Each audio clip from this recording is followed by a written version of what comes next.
विजय साक्षी मंदिर ईश्वर को साक्षी रखी ये दी जन बह कर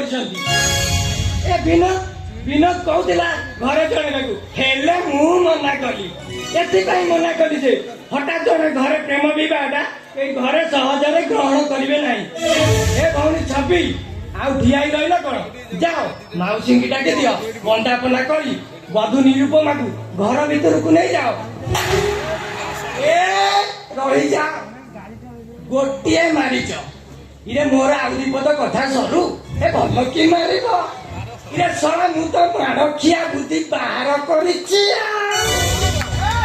आपण माने मते भाबुथिबे मु सलाटी किए मु हउछि चकुली चापी वाला यार भी चापी होछि जाई था मो पाख को आसिले मु ताको डुआ चापी करी ताको ताला पकाई दे पकाई दिए फिटाई दिए हे जांदी ये दुहिंकर ताला पड़ी गला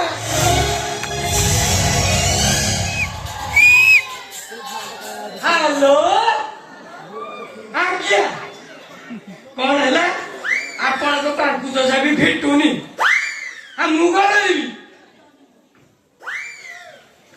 कौन है मु फिटाई देवी देखो भाई मु हूँ चकुली चापी वाला मु आगରୁ ଚାପି କାମ କରୁଥିଲି ହେଲେ ଏବେ ଆଉ କରୁନି ମୁଁ ଏବେ ଡକ୍ଟର ସିଦ୍ଧାନ୍ତ ମହାପାତ୍ରଙ୍କ ପର୍ସନାଲ ଆସିଷ୍ଟାଣ୍ଟ ମାନେ ତାଙ୍କ ତଳୁଟା ହଁ ରଖୁଛି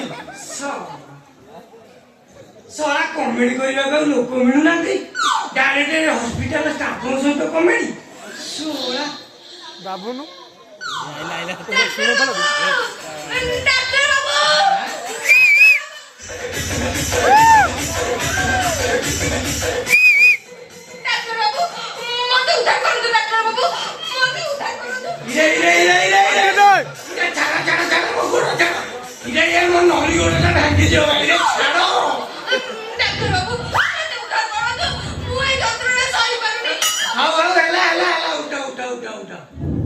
अच्छा कहल तुम केते मास है 5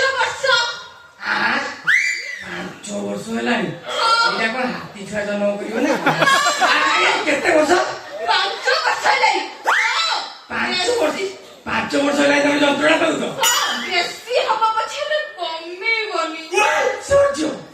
सोला 10 मास है तो पिला पेटरे रही सोला आग पट साम आग पट अरे आग पट कौन मु जानी इरे हाँ आग पट प्रोब्लेम आइले इरे से पछ पट दे बाहर जीव 5 वर्ष है तुम ता भीतर भीतर पाठ पढ़ी जाइबा से बापार परिश्रम बार नीरव चित्कार माने तुम गर्भर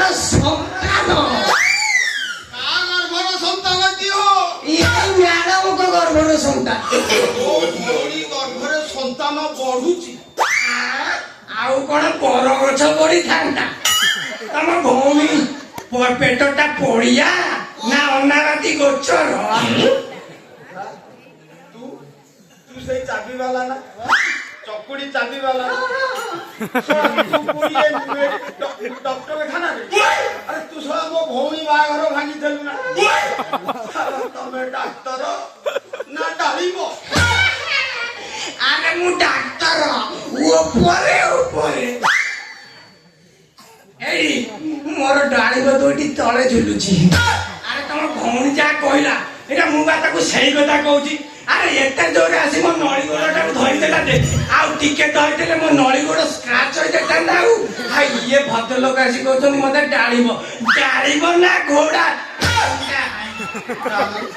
मो भौणी पेटेरे पिला इरे से तो मुरु बा है इरे है तुमे जे भाई नो सुनतु डाक्टर बाबू सुनतु मोर तो होउनी आउ हैप्पी कोन तोर मन नाही ना इच्छा नाही हेयो आम भारत भारत होइछि इरे प्राय इंडिया है सैलानी पूरा पूरी चेंज अरे विवाहित स्त्री माने कहउछन्ती आउ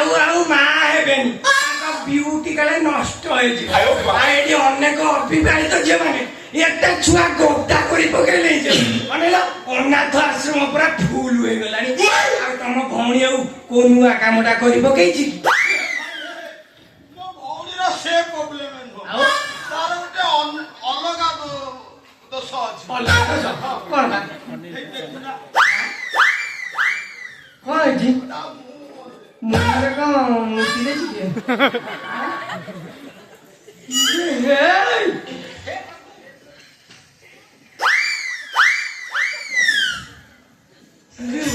ଗୋଦାମ ଧଳା ଦୋକାନ କଳା ମୋ ଯନ୍ତ୍ରଣା ତ ସେଇଠି 5 ବର୍ଷ ହେଲା ମୋର ବାହାଘର ହେଇପାରୁନି ଯିଏ ଆସୁଛି ସେ ଦେଖିକି ପଳଉଛି ଡାକ୍ତର ବାବୁ ମୋର କଣ ସତରେ ହବନି ଏଇଠି ବୁଝିଲ ଅନେଲ ଭଗବାନ ତମକୁ ବୋଧେ କଲର କାମ କଲା ବେଳେ ଅନେଲ ତାଙ୍କ ହ୍ୱାଇଟ୍ କେସପେନରୁ କାଳି ସରିଗଲା ସେଇଠି ବ୍ଲାକ୍ କେସପେନ ପ୍ରାୟ ଗାଳି ଏ ଭାଇ ଇଏ ଭଗବାନଙ୍କର ଦୋଷ ଆଉ ସବୁ ଦୋଷ ମୋ ଭଉଣୀର ଭଉଣୀ କଣ କଲା? ଇଏ ସେ ମୋ ସାନ ସମୁଦି ଧୀର ସମୁଦି ହଁ ତାକୁ କୁହ ସେ ସେ ତାର ହଉଛି ଆୟୁର୍ବେଦିକ ଡକ୍ଟର ହଁ। ସେ ତାକୁ କହିଲା ହଁ। କହିଲା ଇଲୋ ମା ହଁ। ତୁ ଶୋଇଲା ବେଳେ ଗୋଟେ ଲମ୍ବା କାକୁଡି ଆଣି ଲମ୍ବା? ହଁ ମୁହଁରେ ବୋଳି ହଁ। ହେଲେ ସେଦିନ ମୋ ଘରେ କାକୁଡି ନଥିଲା ଆଉ ନା ସେ ଦିନ ସମୁଦି ହଁ। ଡାକ୍ତର ଘରକୁ ଗଲା ସେ ସମୁଦ୍ର ରଖିଥିଲା ସେ ଯୋଉ ସାଲଟ କରିକିରି ସାଲଟ? ହଁ ଫ୍ରିଜରେ ରଖିଥିଲା ସେ ଭାବିଲେ ଏ ମାଗୁଛି ଖାଇବ ବୋଲି ନା ଆଉ ସେ ତ ଦେଇଦେଲେ ଆଉ ଏ ତ ମୁହଁରେ ବୋଳି ଦେଇ ଅସୁବିଧାଟା କୋଉଠି ରହିଲା? ମୁଁ ଜାଣିନଥିଲି ହଁ? ସେଥିରେ ପିଆଜ ପିଠା ଲୁଣ କଞ୍ଚା ଲଙ୍କା ପଡିଥିଲା ତାକୁ ତ ମୁହଁରେ ଲିପି ଦେଲି ଆଉ ଏ ତମ ମୁହଁ ତ ପୋଡିଥବ ଯାହା ହେଇଥିବ ଭାବି ପାରୁଛ ତ ଯେତେ ପଡୁଥାଏ ମୁଁ ଭାବୁଥାଏ ସେତେ ଗୋରି ହଉଥାଏ ଗୋରି ହେବି ଆଉ ହେଲେ ସକାଳକୁ ହଉ ଠିକ ଅଛି ତମେ ବ୍ୟସ୍ତ ହୁଅନି ମୁଁ ଅଛି ମାନେ ସବୁ କ୍ଲେସ ମୁଁ ହ୍ୟାଣ୍ଡେଲ କରିଦେବି ଆରେ କେତେ ଝିଅକୁ ମୁଁ ଗୋରି କରିଛି ନା ତମେ କଣ ଡାକ୍ତର ନା ମୁଁ ହଉଛି ବୈଦ୍ୟରାଜ ମୋ କଥା ଯଦି ବିଶ୍ୱାସ ରଖ ତାହେଲେ ଅନେଲ ଦେବି ରଖିଛି ଟୁକା 8 ଦିନ ଭିତରେ କଲର ଚେଞ୍ଜ ନହେଲେ ପଇସା ରିଫଣ୍ଡ ଗୁଣନ 4 ଗ୍ୟାରେଣ୍ଟି 100%। ମୋ ମୁହଁ ତାହେଲେ ଗୋରା ଦିଶିବ ଆରେ ଦିଶିବ ମାନେ ଆକାଶର ଜହ୍ନ ପରି ପୋଖରୀର କଇଁ ପରି ଆଉ ଚୌଦ୍ୱାର କାଗଜ ପରି ପାଣି ଚକଚକ ଦିଶିବ ମାତ୍ର 11,1169 ଟଙ୍କା 11,000 ହେ ଭାଇ ନାଇଁ ମୋର ଦରକାର ନାହିଁ ଓକେ no problem ଆପଣ ଏଲୋପାଥିର ସାହାଯ୍ୟ ନେଇପାରନ୍ତି ଏତେ ଯନ୍ତ୍ର ଅଛି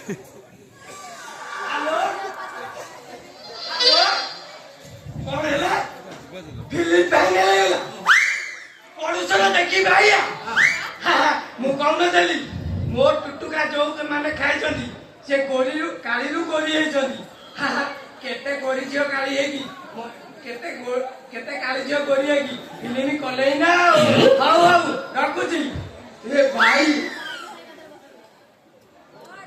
କଲ୍ ଆଉଛି ରିଜ୍ ହଉନି ଆରେ ଏଇଟା ମେଡିକାଲ ଏଠି ସମସ୍ତ ଫୋନ ସାଇଲେଣ୍ଟ ରହେ ତମର ଯଦି ଭାଇବ୍ରେସନ ଅଛି ସାଇଲେଣ୍ଟ କର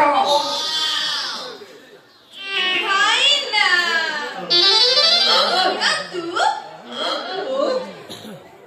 ଭାଇନା ଦଉନା ଦେବି ମାତ୍ର 11,1169 ଟଙ୍କା ଦେବି ନିଅ ଦିଅ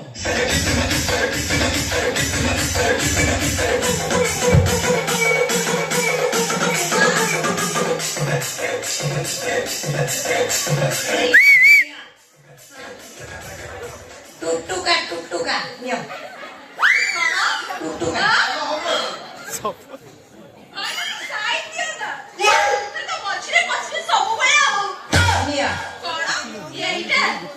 ଏତିକି 5 ଗ୍ରାମ ତ ହବନି। କଣ ହେଲା ଏତିକି 5 ଗ୍ରାମ ହବନି? ନାଇଁ ଶଳା ଏତିକି ଟୁଟୁକା ପାଇଁ କେତେ ଜିନିଷ ଲାଗିଛି ତମେ ଜାଣିଛ? କେତେ ପ୍ରକାର ଜିନିଷ ଲାଗିଛି ତମେ ଜାଣିଛ? ଖାଇବଟି ତାକୁ ଆରେ ଛେଳି ନନି ଚାଣିଛି ମଲା ଅସରବା 3 କେଜି ମଲା ଝିଟିପିଟି 4 କେଜି ଆଉ କୋଚିଆ ମାଛ 18 କେଜି। ମୁଁ ଆକୁ ଖାଇବି। ନା ନା ନା ନା ନା ତାକୁ ତମେ ଖାଇବନି, ତାକୁ ତମେ ମୁହଁରେ ଲଗେଇବ। ଖାଇବା ଜିନିଷ ମୋ ପାଖରେ ଅଛି ନିଅ। ସେ ତ ଫଳ ଫୁଲରେ ତିଆରି ହେଇଥିବ। ଏଇଟାକୁ ଖାଇବ। ଓହୋ ଏଇଟା ଖାଇବି। ଠିକ ଅଛି ଏଇଟା ତାହେଲେ ଭଲ ଜିନିଷ ହେଇଥିବ ଆଉ। ନା ନା ନା ନା ନା ଗୋବର ବୁଢୀ ମୁତ ଛୁଆଙ୍କ ହଙ୍ଗିସି ଗୁଣ୍ଡ ଯୋଉଟା ବ୍ୟବହାର ହେଇସାରିଥିବ। ଆରେ ଆଉ ଅଛି ଶୁଣ ପଚା ଗଡ଼ିছে ମାଛ ଗୁଣ୍ଡ ଆଉ ମ୍ୟୁନିସିପାଲିଟି ନାଳରୁ ପ୍ରସ୍ତୁତ ଆନା ହଉଛି ଅମୃତ ଗୁଣ୍ଡମ। ଖାଇବୁ ଖାଇବି ଯେତେ କଷ୍ଟ ହଉ ମୁଁ ଖାଇବି। ପଚାରୁଛ କଣ ବା? ଏ ଝୁଅ ପିଲା ଗୋରି ହବାକୁ କହିଲେ ଆମ ଗାଁ 9 ପଇସା 20ଟା ଚଳିଯିବେ। ପଚାରୁଛ କଣ?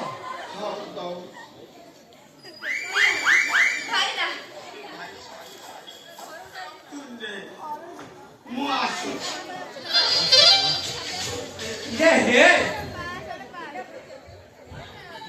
ଭାଇନା ତ ମୁଣ୍ଡ ଗୁଣ୍ଡ ବୋଧେ କାମ କରୁନି। ହଉ ଛାଡ଼ ଭାଇନା ଭାଇଙ୍କର ଭାଇନା ରହୁନା ଏକା ପଳେଇବ ନା କଣ ଯେ? ପଳେଇଲେ ଆଉ ତମେ ବି ଯାଉଛ? ହେଇ ଶୁଣ ବା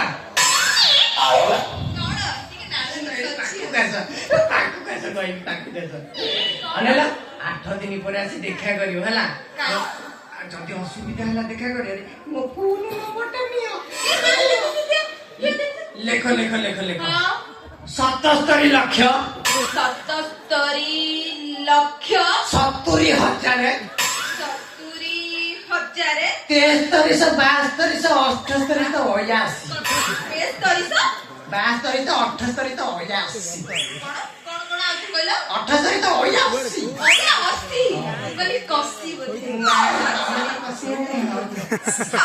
ମୁଁ ତାହେଲେ ଫୋନ କରିଦେବି। ଆସୁଛି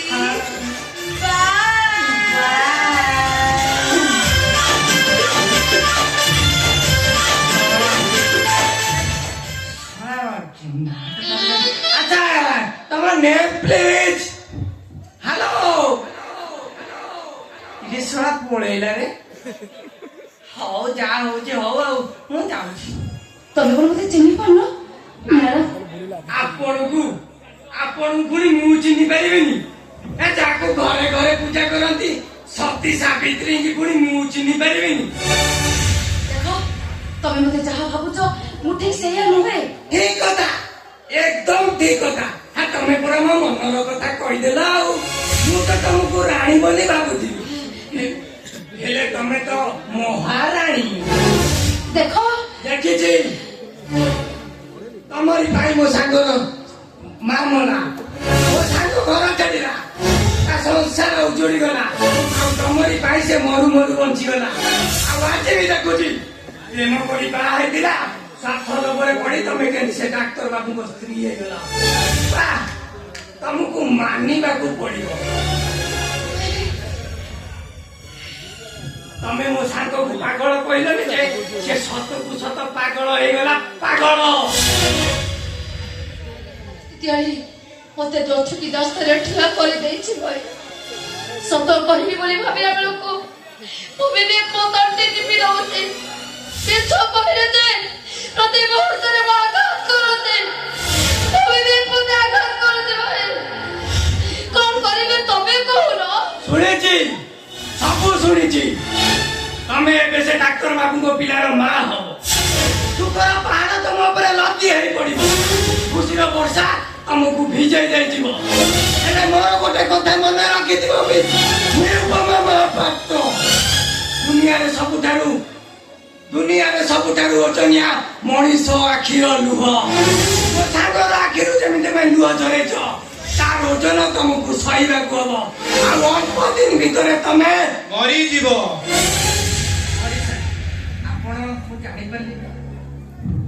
ତମେ ବି ଗୋଟେ କଥା ମନେ ରଖ ଚକୁଳି। ଆଉ ଅଳ୍ପ ଦିନ ଭିତରେ ନିରୁ ମରିବାଟା ସୁନିଶ୍ଚିତ। ଆପଣ ଚୁପ୍ ରୁହନ୍ତୁ ବାବୁ, ନିରବ ରୁହନ୍ତୁ ଆପଣ। ନିରୁ, ତମେ ଜାଣିନ ସମାଜରେ ଅବଶୋଷର ନିଆଁ ହଉଛି ତମେ। ଜାଣିଛ ଚକୁଳି, এই ରୋଗରେ ରୋଗୀର ଆୟୁଷ ମାତ୍ର 4 ମାସ। ଏଥର ଖୁସି ହେଲ ତ ଭାଇ। ଦେଖ ତମ ସାଙ୍ଗ ବିନୋଦର ଆଖିରେ ଲୁହ ମତେ କେତେ ଶୀଘ୍ର ପାତାଳ କୋଠରୀ ଦେଲା। ତମେ ଏବେ ନିଜ ଆଖିରେ ଦେଖିଲ ତ। ତମେ ବି ଆଉ ଗୋଟେ କଥା ଜାଣି ରଖ ଚକୁଲି, ନିରୁ ଯାହା କରିଛି ତମ ବନ୍ଧୁ ବିନୋଦଙ୍କ ପାଇଁ କରିଛି। ତା ଘର ସନ୍ତାନ ଆପଣଙ୍କର ନିରୁ। ଆଉ ଏତେ ମର୍ଯ୍ୟାଦାବନ୍ତ ପୁରୁଷ ହବାକୁ ଚେଷ୍ଟା କରନ୍ତୁନି ବାବୁ, ନହେଲେ ରାମଚନ୍ଦ୍ରଙ୍କ ପରେ ସୀତା ମାଙ୍କୁ ବି କଲେ। ନିରୁ, ତମେ ବି ଭୁଲି ଯାଉଛ ଏବେ ବି ରାବଣ ଅଛି, ଏବେ ବି ଘମଣୀ ମାନେ ଅଛନ୍ତି, କିନ୍ତୁ ରାମ ମାନେ ଆଉ ଜନ୍ମ ନେଉନାହାନ୍ତି। ଏ ମାଟିରେ ତ୍ୟାଗ କରନ୍ତି ସୀତା ମାନେ। ପୁରାଣର ନାଁ ହୁଏ ରାମାୟଣ। କଥାକୁ କେହି ବୁଝିପାରିବେନି ନିରୁ, କେହି ବୁଝିପାରିବେ, କେହି ନୁହେଁ।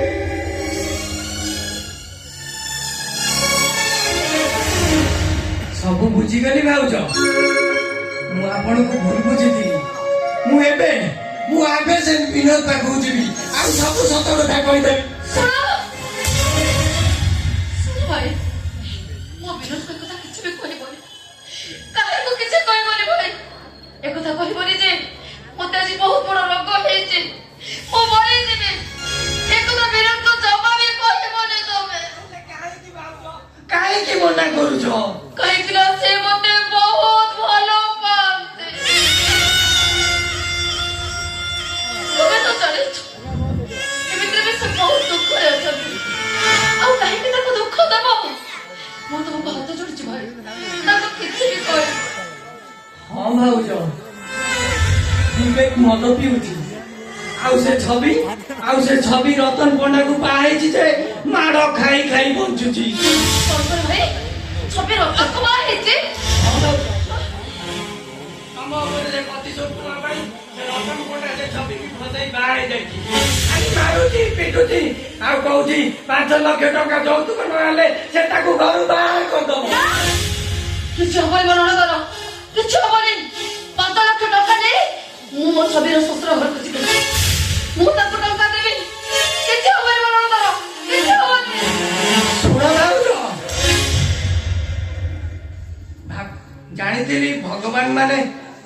ଜାଣିଥିଲି ଠାକୁରାଣୀ ମାନେ ମନ୍ଦିରରେ ରୁହନ୍ତି, ହେଲେ ତମକୁ ଦେଖିଲା ପରେ ମନେ ହୁଏ ଭଗବାନ ମାନେ ମନ୍ଦିରରେ ନୁହେଁ ବାହାରେ ବି ବୁଲନ୍ତି। ଉଦାହରଣ ହଉଛ ତମେ ଭାଉଜ। ତମ ପାଦ ତଳେ ମୁଁ ମୁଣ୍ଡିଆ ମାରୁଛି।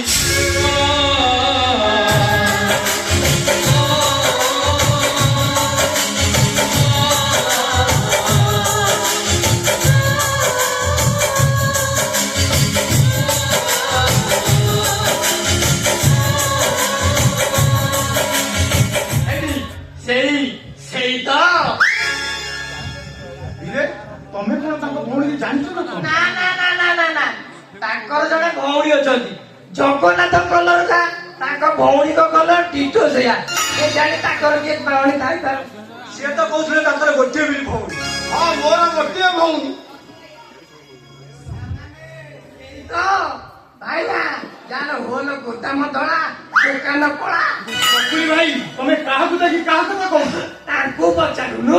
ତମେ ଠିକ ସେ ମୋ ଭଉଣୀ କି ଚିହ୍ନି ପାରିଲା? ଆରେ ତାଙ୍କୁ ପଚାରୁନୁ, ମୁଁ କଣ ତାଙ୍କ ଘରକୁ ଯାଇଥିଲି ନା କଣ? ସିଏ ଭାଇ ଭଉଣୀ ମିଶିକି ମୋ କତିକି ଆସିଥିଲେ। 11,000 ଟଙ୍କାର ପୁଟୁକା ନେଇଛନ୍ତି ତାଙ୍କର ଭଉଣୀ ଧାନ ଉଷାଉନ୍ତି ମୁହଁକୁ ସିଲଭର ଡେକ୍ଚି କରିବାକୁ। ତାହେଲେ ତମେ ଠିକ ସେ ମୋ ଭଉଣୀ କି ଦେଖିନା? କଣ ହେଇଛି, ମୁଁ ତମ ଭଉଣୀ କି ଦେଖିନି। ଦେଖିନି ତମ ଭଉଣୀ? ରାତି 3ଟା ଯାକେ ମୋ ସାଙ୍ଗେ ଭିଡିଓ କଲ କରିଛି।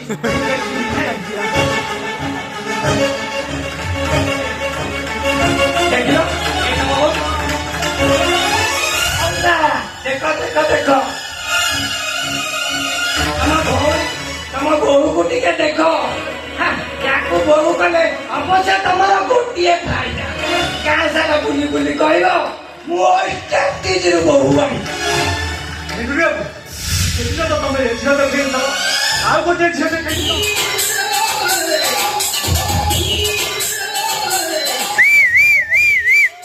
ଶଳା ମଣ୍ଡା ମତେ ମେସେଜ କରିଥିଲା ହ୍ୱାଟ୍ସଆପରେ ତା ଭାଇ ଆଜି ଘରେ ନାହିଁ, ତାର କାଳେ କୁଣ୍ଡେଇ ରାମ୍ପି ହଉଛି। ଶଳା ମେଡିସିନ ଟା ବୋଧେ ଇନଫେକ୍ସନ କରିଗଲା ନା କଣ। ଦେଖେ ସେ କୁଆଡେ ଗଲା। ମଣ୍ଡା ମଣ୍ଡା ମଣ୍ଡା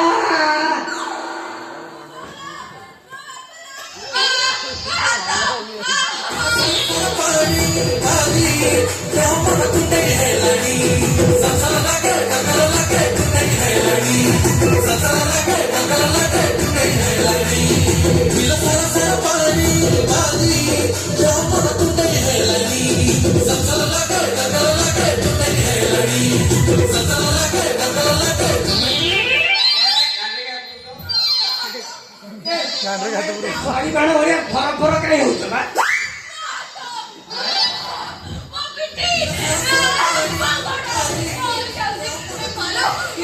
ହେଇଛି କଣ?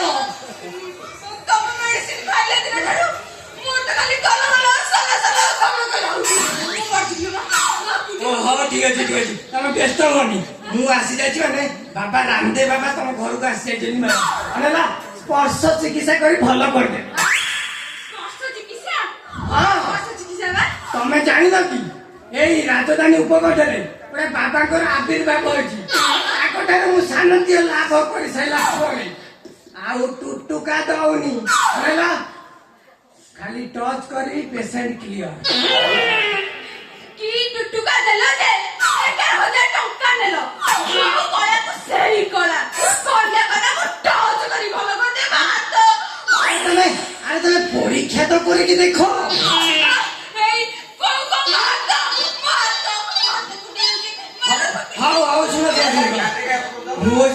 ମୁଁ ସେ ମନ୍ତ୍ର ବଳରେ ବାବା ଅଶ୍ମିନୀ କୁମାର ସ୍ମରଣ କରୁଛି। ସେ ପବନ ପବନରେ ଆସି ତମକୁ ଟଚ୍ କରିବେ, ତମର ରୋଗ ଭଲ ହେଇଯିବ। କୁହ ଓମ୍ ହିଳିଂ କିଳିଂ ଶିଳିଂ ଉଟା ମାମା ଉଟା ମାମା ପିତା ପିତା ଦେ ନାଟୁ ନାଟୁ ନାଟୁ। ଗଳ ଗଳ ସଂସାର ଭଲ ହେଲା? କମିଲାନି ମୋ ହାତ। କମିଲାନି? କିଛି କର ମୋ ହାତ କଣ କରିବି ମୁଁ କିଛି ବୁଝିପାରୁନି। ପ୍ରଥମେ କୁକୁଡ଼ା ଛୁଆ କରିଥିଲି, ସେଥିରେ ଲସ୍। ତାପରେ ଗୋଖାଦ୍ୟ ବିକିବାକୁ ଡାକ୍ତର ବାବୁଙ୍କୁ ଗୋ ଖାଦ୍ୟ ଦେଲି, ସେଠି ସେ ନମ୍ବରିଂ କାମ କରିବି। ତାହେଲେ କଣ କରିବି?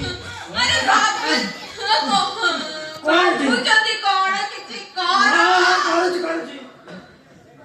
ଆସ ଆସ ମୋ ହାତ ଉପରେ ହାତ ରଖ।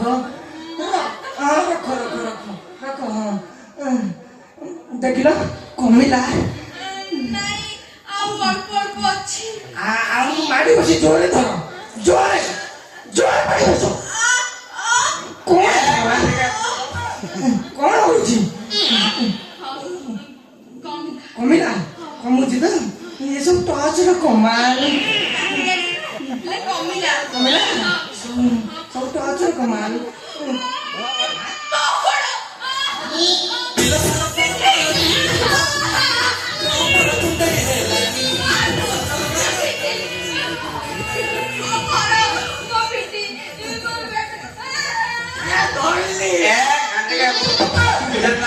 ଦେଖିଲା ତମର କମିଲା?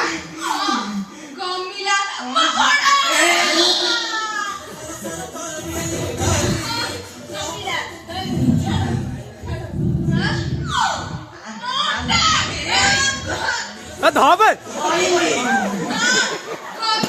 କମିଛି ନା?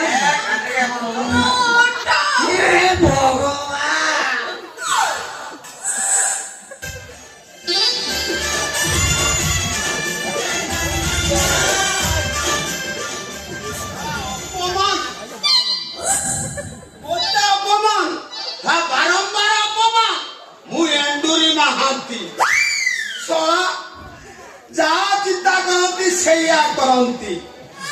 କେତେ ଗଞ୍ଜେଇ ଖାଉଛି ମଦ ପିଉଛି ଶଳା ଏ ମୁଣ୍ଡକୁ ସଲିଟି ବୁଦ୍ଧିଟିଏ ଆସୁନି କେମିତି ଏ ବିନୋଦ ସହ ମୋ ଭଉଣୀକି ବାହା ଦେବି ବୋଲି ଏ କେତେ ଚିନ୍ତା କରୁଛି ଶଳା ବୁଦ୍ଧିଟିଏ ଆସୁନି କାହିଁକି ଶଳା ଛାଡ଼ବା କୁକୁର ପଛରେ ଟିପ ଲାଗିଲା ବେଳେ କିଏ ଗୋଟେ ଚିପିଟି ଯାଇଛି ମୁଁ ଭାବୁଛି ବିନୋଦ ସହିତ ଲାଇଫ ପର୍ସନ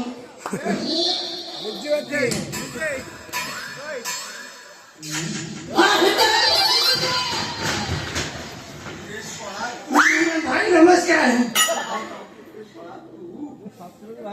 ये भाई एजा केटिली तमे तो मानिया माड़ी पड़ी तम मेमोरी पार मानिया पड़िबा आ एका थरे चिनी दउचा कोन बात कोन ଭାଇ ନା ଦେଖୁନା ଏ 2 ମାସ ଭିତରେ ମୁଁ କେତେ କଳାରୁ ଗୋରା ହେଇଗଲେଣି ମାଗଣାରେ ହେଲା ନା କଣ 11,999 ଟଙ୍କା ନେଇଛନ୍ତି ଭାଇ ନା ସେ 11,000 ଟଙ୍କା ମୁଁ ଉଠେଇ ସାଇଲେଣି ଏଇ ଆମ ତିର୍ତ୍ତୋଲ ଛକରେ ଚକୁଳିବାକୁ 20 ଥର ମଟନ ବିରିୟାନୀ ଖୁଆଇ ସାଇଲେ ଆଉ ତାପରେ କୟା ଏସି ରୁମରେ ନେଇ ଶୁଆଇ ସାଇଲେଣି ତା ଭିତରେ କେତେବେଳେ ଏତେ ଦିନ ଭିତରେ ଓୟରୁ ଫେରିଲୁ अरे सेठी ପାଇଁ ତ ତମ ଭଉଣୀର କଲର ଚେଞ୍ଜ ଆଙ୍କର ପାଇଁ ମୁଁ କଳାରୁ ଧଳା ହେଇଗଲି ନା ଆଉ ସତରେ ଭାଇ ନା ସେ ତ କଳା କଳା ଅଛି ଧଳା ହେଲୁ ଆରେ ଧୀରେ ଧୀରେ କମୁଛି ନା ଏକାଥରକ କମିଯିବ କି ସେ ଔଷଧ ତତେ ଠିକ ସେ ଦେଇଛି ଭଲ ସେ ଓ ଆଉ କହି ହବ ଓଏ ନେଇଥିଲା ତ ଓଏ ଓଏ ଚାଚା ହୁଏ ହଁ କହୁନା ହେଇଟି ଅନେଲା ମୁଁ ତାକୁ ନେଇଦେଲି ଓଏ ଅନେଲା 8-10 ଥର ତାଙ୍କୁ କଦଳୀ ଖୁଆଇ ଦେଇଛି ତମେ ମନେ ମନ ନାହିଁ ମୁଁ ଜାଣି ପାରିଲିନି ଅବଶ୍ୟ ତମେ ବିୟର ପିଇଥିଲ ଥିଲ ସେଇଠି ଭିତରେ ମୁଁ 8-10 ଥର ତମକୁ କଦଳୀ ଖୁଆଇ ପିଆଇ ଦେଲା ଆଉ ମୁଁ ଜାଣିଛି ନ ପିଆଇଥିଲେ ମୁଁ ଜାଣିଥାନ୍ତି ନିଶା କରିଦବ ତାପରେ କରିଦବ ହଉ ଭାଇ ଯା ତ ହେଲାଣି ଆମକୁ ଆଶୀର୍ବାଦ କର ଆମେ ଯିବୁ